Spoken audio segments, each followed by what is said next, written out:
Those gut feelings of something being wrong, being watched, or some unseen danger always freak me out. But I did have a strong sense to get the hell out, one day, while sitting by a little river deciding on fishing or not.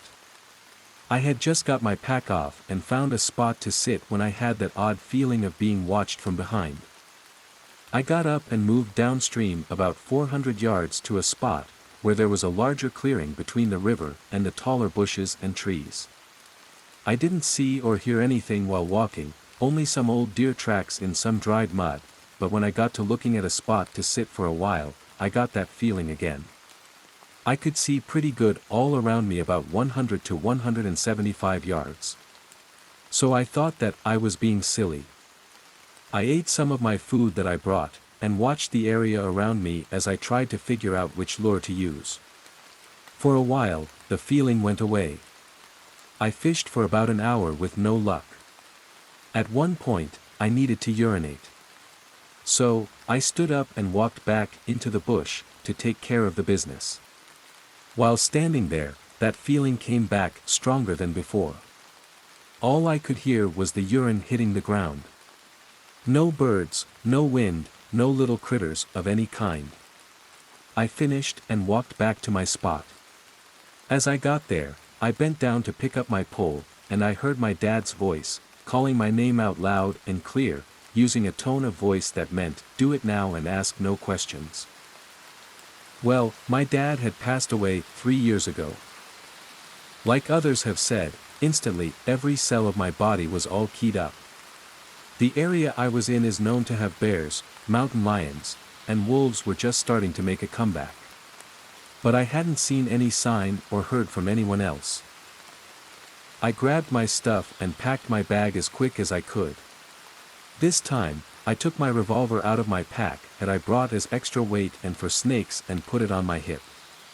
Normally, I don't like to carry my gun like this. As I put my pack on, that feeling of danger got even stronger. I started to walk back to my truck the way I came in, and froze solid after a few steps. I could not go back the way I came in. I stood there, listened and watched for about 10 minutes and heard nothing. The river was running slow, so it hardly made a sound. I looked all around me, and every time I looked back up the trail I came in on, I got more and more nervous. The trail looped around back to my truck, but it was about a 2-mile walk versus a 3 to 4 mile walk. I went the long way back, and when I got to my truck, something had been there and scratched it up pretty good on the driver's side and tailgate. I don't have a clue what it could have been, because I was in a designated parking spot that had just been graveled. There were scuff marks, but I could not find anything that looked like a print from a man or animal. That feeling of danger did not go away until I had driven up to the top of the ridge, and was just about back onto pavement. When I got to the T-junction in the road, I saw a game warden and a sheriff deputy parked and talking to each other. They were kinda blocking the road. I pulled up and they got out and walked over to my truck to talk to me. The conversation started normally. I told them I was fishing down at the river with no luck. So, I decided to come back. When I mentioned my truck had gotten all scratched up while parked, they got quiet, lost their smiles, and looked at each other. They asked what time I parked and which way I went up or down the river, and if I noticed anything around the parking lot. I said, I saw some scuff in the gravel but nothing else. I did not say anything about the weird feelings. Again, they looked at each other and said, "Okay, have a nice day," and went and moved their trucks off the road. This all happened between about 10 a.m. to 3:30 p.m. in late May of 2005. I never went back as I moved to another town at the end of June. I would have just thought I was being paranoid being out there by myself. But, the way those two cops acted, made everything else feel even stranger. Someday, I would like to go back there. But I'll surely take a buddy along. And maybe my shotgun.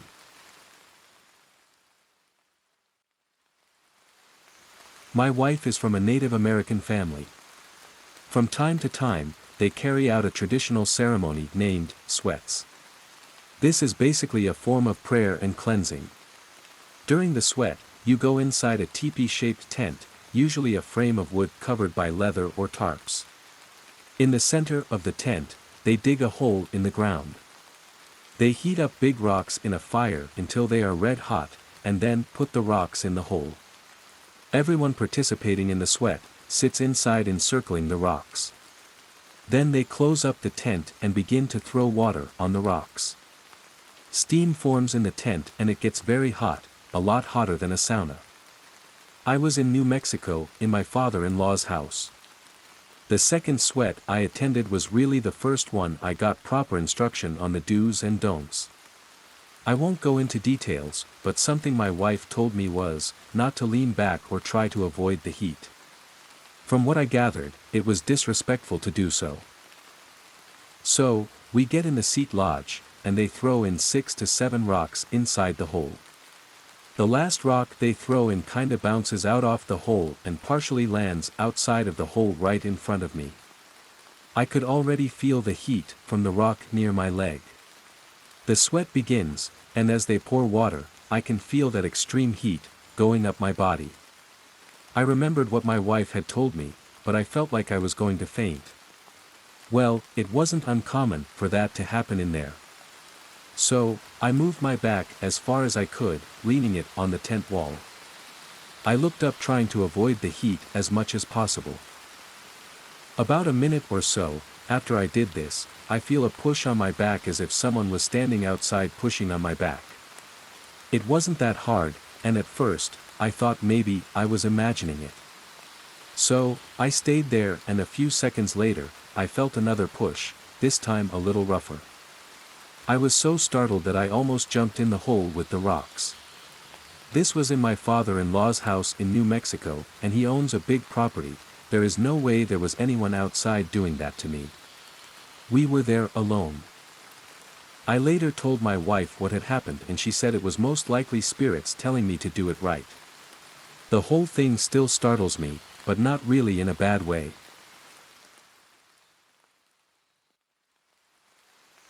One night, I was camping with my wife on the Wakiwa River in Florida. It was a great day. We canoed in, and pitched hammocks in some sweet gum trees on a small island in the center of the river. Then we built a fire, had dinner, laid in the hammocks, and watched the sun go down. Couldn't ask for a better night. At some point, we drifted off to sleep. I was sound asleep when I bolted upright in my hammock. It was absolutely silent, and the kind of dark that would make a coal miner uneasy.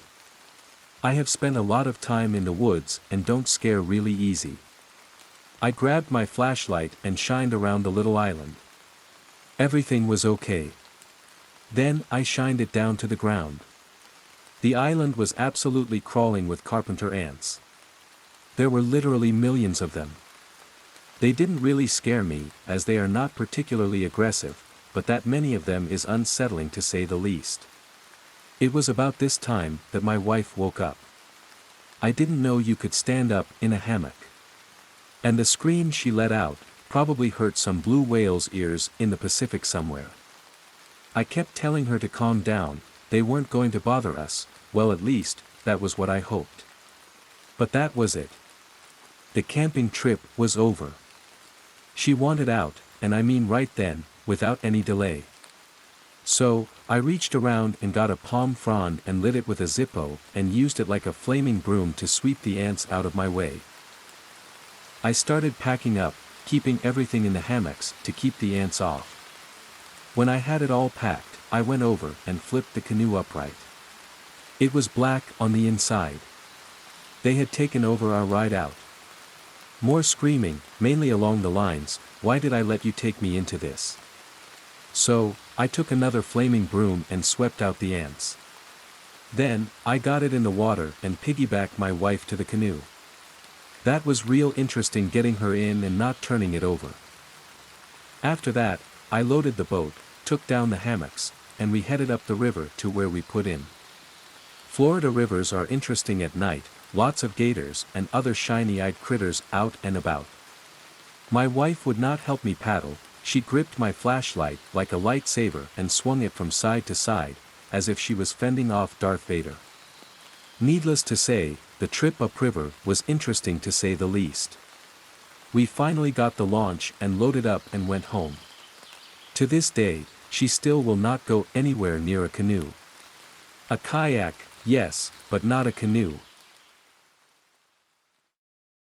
Back in the day, when I was in college, me and the oldest took off to a lake in the wilds of Glacier Country. I have extensive backcountry exposure, even did a stint, as a big game guide, in a remote backcountry camp. On that day, we enjoyed the fishing and settled in for the night. I pulled out my pan and stoked up a nice fire. It was clear and cool as the sun faded into the western slopes. We cooked up some fresh rainbows with garlic and butter, and filled our stomachs. I leaned back against the cooler after pulling out a refreshing beverage. The boy was soon asleep by the fire, as it had been a busy day. I sipped my beer and watched the moonlight, bouncing off the little waves in the lake. There was still a light glow on the western horizon where the sun had gone down, and I could see the outline of the mountain peaks, towering over the little lake. I slowly faded off to sleep with the sound of the lake waves, gently lapping on the rocks. I awoke with a start. The fire was out, the lantern was out too. The moon was gone and it was pitch black. Something was definitely wrong. The hair on the back of my neck stood straight out.